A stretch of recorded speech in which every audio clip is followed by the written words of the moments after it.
sais pas si je me fais prendre pour un entrepreneur, je me fais prendre plutôt pour quelqu'un qui a envie de faire des choses concrètes pour qu'on ait un monde meilleur, c'est tout, au niveau climatique, au niveau social aussi.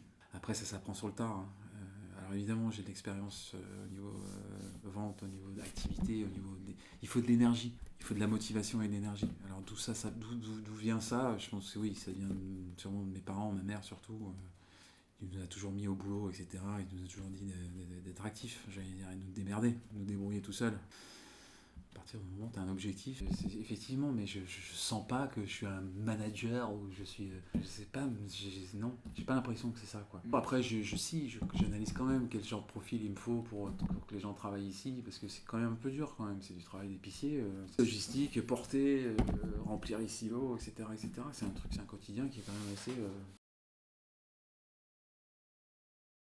C'est moi qui paye les factures et c'est moi qui paye les salaires. Donc, et c'est là que tu te rends compte que voilà, quand en fin de mois tu t'es ric-rac ou tu perds un petit peu d'argent et que ça continue, Ouais. bah, à un moment donné, la banque elle va peut-être dire non, elle va dire non, je ne continue pas. Et après, mais bon, là, comme je vous dis, ça va, je suis sur la bonne pente, je veux dire, Oui. donc c'est bon. C'est ça qui me rassure. Mais on a au niveau cash flow, c'est un combat quotidien. Ah bah là j'avoue que être responsable de soi-même, c'est quand même cool. Encore, j'ai pas eu des patrons, la plupart des gens n'ont pas des patrons qui leur conviennent. Et c'est vrai que j'ai pas eu des expériences super, j'allais dire. Donc là, être responsable soi-même de son projet, de le porter,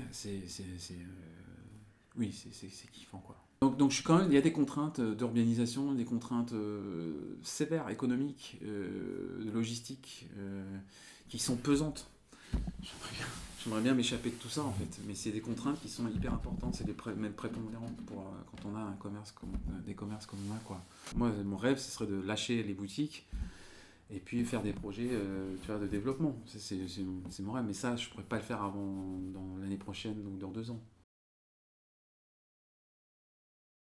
Plus grande échelle, on veut le faire le max possible en fait. J'ai envie de sauver tous les contenants de Copenhague en fait, toutes les pots de confiture, les trucs comme ça qu'on peut réutiliser ici.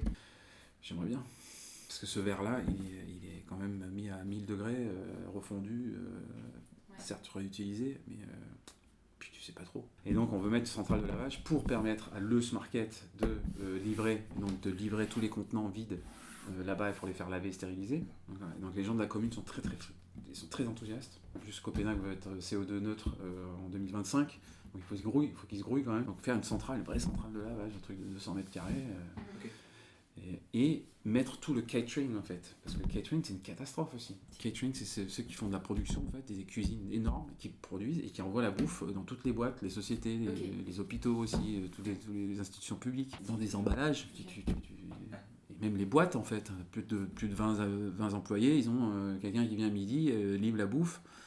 Mais c'est tout dans du plastique, et puis les gens mangent la moitié, ils jettent tout, c'est colossal. Bah, qui peut refuser ça en tant que politicien? Si nous on leur sert le truc sur un plateau, tu, tu fais de l'environnement, hein, réutilisation, économie circulaire, et du social, dans le sens où dans ces centrales-là, c'est pas de la main-d'œuvre hyper qualifiée qu'il faut.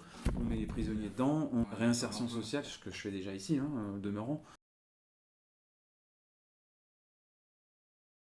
Ah, j'ai pas trop cherché non plus, mais j'ai eu un crowdfunding, ouais, qui a marché, qui a très très bien marché, ouais. Et sur l'autre boutique aussi, j'ai eu moins de succès parce que les gens ils ont vu que voilà, j'avais ouvert là. Tu sais, quand les gens ils disent que ok, ils veulent ouvrir une deuxième boutique, ah ouais, mais c'est plus un peu du business qu'il fait, donc on participe un peu moins, quoi.